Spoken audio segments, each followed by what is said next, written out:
2018 में supreme court का एक जजमेंट आया है और उस जजमेंट में सुप्रीम कोर्ट ने कहा है, सुप्रीम कोर्ट के द्वारा कहा गया कि अगर 2005 से पहले भी पिता की मृत्यु हुई है तो भी संपत्ति में बेटी को अधिकार मिलना चाहिए।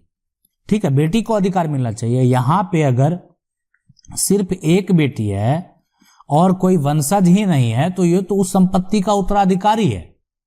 अब यहां पे अगर उनके जो भाई हैं या उनके चचेरे भाई हैं अगर उस संपत्ति का उत्तराधिकारी बने बैठे हुए हैं तो आप संपत्ति के लिए लेकिन ये जो है ना, एक तरह से जो इनका सवाल है, मैं ये समझना चाह रहा हूं कि किन्हीं बेटी है, उनका सिर्फ एक बेटा है, एक ही बेटी है, तो उत्तराधिकारी वह होगी क्यों कि नहीं। कुछ लोग कह रहे हैं कि बेटी का हक 2005 के बाद मिला है।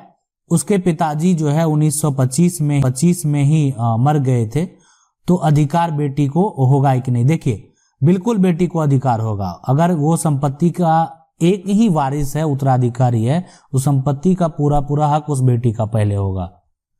तो इसलिए, लेकिन अगर नहीं मिला है तो उनको न्यायालय में जाना चाहिए। न्यायालय में आप सिविल न्यायालय में जाएंगे, केस फाइल करेंगे और आपका जो भी संपत्ति का कागजात है उसको भी आपको वहां पे सबसे पहले निकाल लेना चाहिए, ताकि कोर्ट में जो भी आप सबूत को तौर पे देंगे, अभी वर्तमान में उस संपत्ति का जो भी हो गया होगा, लेकिन यहाँ पे आपको थोड़ी लड़ाई लड़नी पड़ेगी, इसलिए कि मामला जो है वो पुराना है। लेकिन अगर किसी भी संपत्ति में 2005 से पहले भी पिता की मृत्यु हो गई, सुप्रीम कोर्ट का एक जजमेंट है, उस जजमेंट में सुप्रीम कोर्ट ने कहा है कि संपत्ति में अगर 2005 से पहले भी पिता की मृत्यु हुई तो भी हक मिलेगा।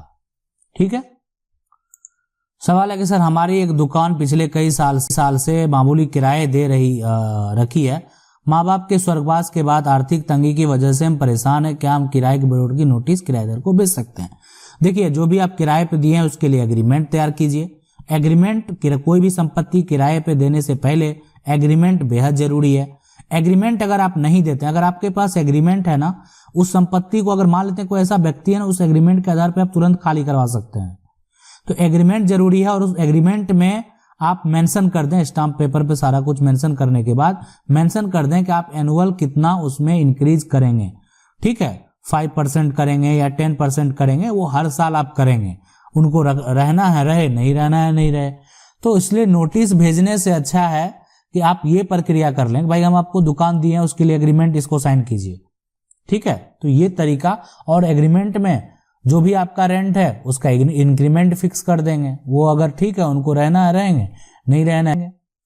अगला सवाल है कि मुस्लिम के उत्तराधिकारी अधिनियम के बारे में जानकारी चाहिए। बिना परमिशन से बिना बताए रजिस्ट्री हो गई तो मुस्लिम लॉ के हिसाब से कैंसिल करवाने का रास्ता बताओ। कुछ लोगों का जजमेंट की जानकारी दो। मुस्लिम जजमेंट का PDF भी देना, उसे पढ़कर हमको कुछ पॉइंट मिल जाएंगे। देखिए, मुस्लिम उत्तराधिकारी के अधिनियम की बात है तो अगर यहाँ पे, तो ये अलग बात है कि ये हो गया कि वंशज का क्या अधिकार है, तो इसके बारे में हम डिटेल से बताएंगे। और रही बात अगर बिना परमिशन के रजिस्ट्री करने का, तो रजिस्ट्री का अलग ही रिलीफ एक्ट में है कि अगर बिना परमिशन का कोई भी रजिस्ट्री हुआ, ठीक है, अगर उनके नाम से संपत्ति है तो रजिस्ट्री कर सकते हैं, कोई दिक्कत नहीं है। लेकिन अगर बिना परमिशन के, अगर उनका नाम नहीं है फिर भी रजिस्ट्री कर दिया गया, तो रजिस्ट्री को बिल्कुल आप कैंसिल करवा सकते हैं। रही बात मुस्लिम उत्तराधिकारी के लिए, इसके लिए डिटेल से स्पेशल वीडियो बनाएंगे ताकि आप उसको अच्छे से समझ सकें अगर आप जानना चाहते हैं। सवाल है कि नमस्ते sir, joint property without partition अगर सेल कर देते हैं तो थर्ड पार्टी को उस जमीन पर जाने से कैसे रोका जाए? कोर्ट जो वर्क वेरी स्लो है, पूरी जमीन मेरे पिताजी के नाम से है और मेरे चाचा चाची के मरने के बाद उनकी बेटी विदाउट पार्टीशन जो है यहाँ पे, देखिए इस केस में जो भी थर्ड पार्टी को केस में कोई जजमेंट रोकने, इसमें देखिए ज्वाइंट प्रॉपर्टी अगर विदाउट यहाँ पे पार्टीशन कोई सेल कर देता है ना, ठीक है, तो ये दिक्कत, अगर इसका मामला कोर्ट में है, ठीक है, वेरी स्लो भी है, लेकिन इसका जजमेंट जब भी होगा, आप बिना परमिशन का बेचे हैं संपत्ति को और वो लड़ाई लड़ रहा है, तो उस व्यक्ति की जीत होगी, इसलिए कि उनका भी अधिकार था। जब अधिकार था तो आपको लेना चाहिए, है ना। तो अगर विदाउट पार्टीशन हुआ जमीन कोई सेल कर देता, उनकी बेटी ही क्यों ना, ठीक है, उनको पहले बंटवारे के लिए करना चाहिए था, सेल नहीं करना चाहिए था। तो इसलिए थोड़ा समय लगेगा लेकिन जजमेंट होगा। सर जी मैं जानकारी चाहता हूं कि यहाँ पे जो है बरई का निवासी हूँ, तीनों गांव का बॉर्डर है, तीनों बॉर्डर पर जो है यहाँ पे पदुमपुर के नवीन परती है, उस पर कब्जा किया गया है, उसको खाली करवाना चाहता हूं, लेकिन इसमें चिमिया और पदमपुर के लोग उस पर कब्जा है। मैंने राजस्व विभाग को एप्लीकेशन पोर्टल के माध्यम से, लेकिन उस पर कोई कार्रवाई नहीं हुई। देखिए इसमें बार बार आश्वासन अगर आपको दिया जा रहा है, एक बार पहले जिला अधिकारी को आवेदन कर दें और उसके बाद डायरेक्ट सिविल न्यायालय से नोटिस करवा दें, न्यायालय से नोटिस करवा दें, ठीक है। लेकिन पहले एक बार आपको जिला अधिकारी के पास आवेदन करें, उनसे मिलें, उनसे सारा बात स्पष्ट कर लें, ठीक है। और उसके बाद अगर नहीं होता है, आप खाली करवाना चाहते हैं, तो फिर अगर वैसा है वो कि संभव है कि खाली हो सकता है, ठीक है, तो बिल्कुल हो जाएगा। तो उसके बाद आपको सिविल न्यायालय में ही जो है केस फाइल कर देना।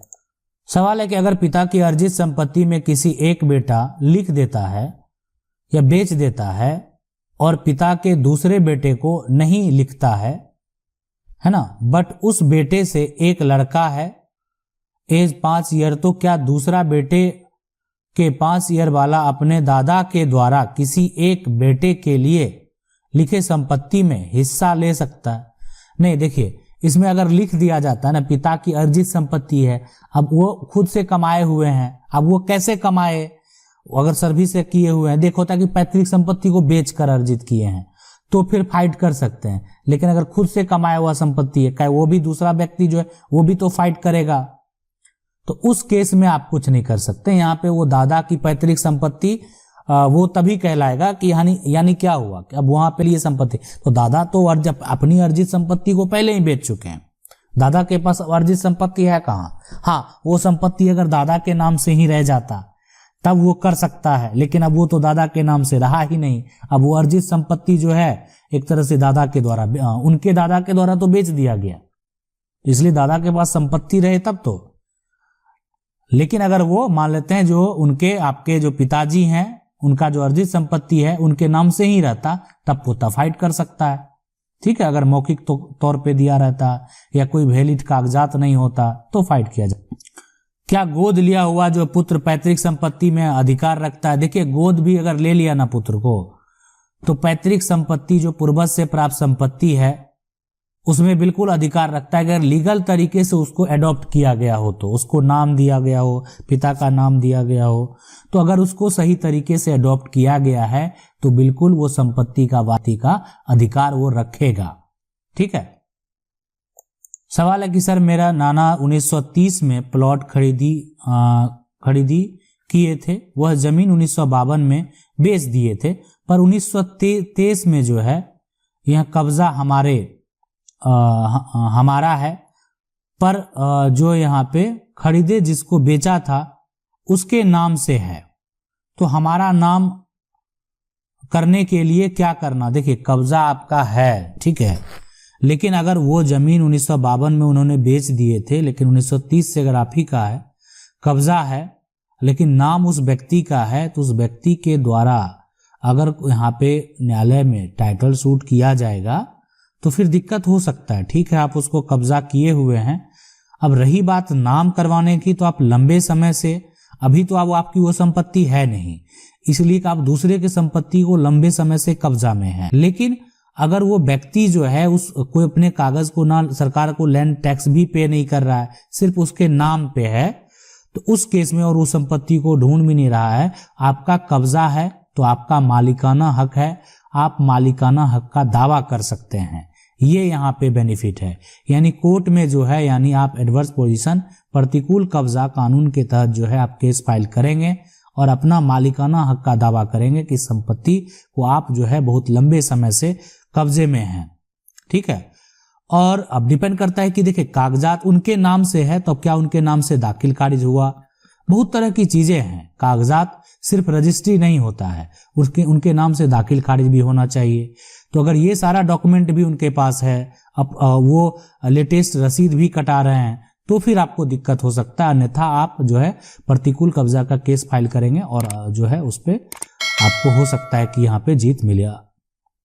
अगर आपको वीडियो अच्छा लगा, वीडियो को लाइक जरूर कर दें। चैनल को पहली बार देख रहे हैं सब्सक्राइब करके जो बेल आइकन है उसको जरूर दबा लें। मिलते हैं अगली वीडियो में, तब तक के लिए।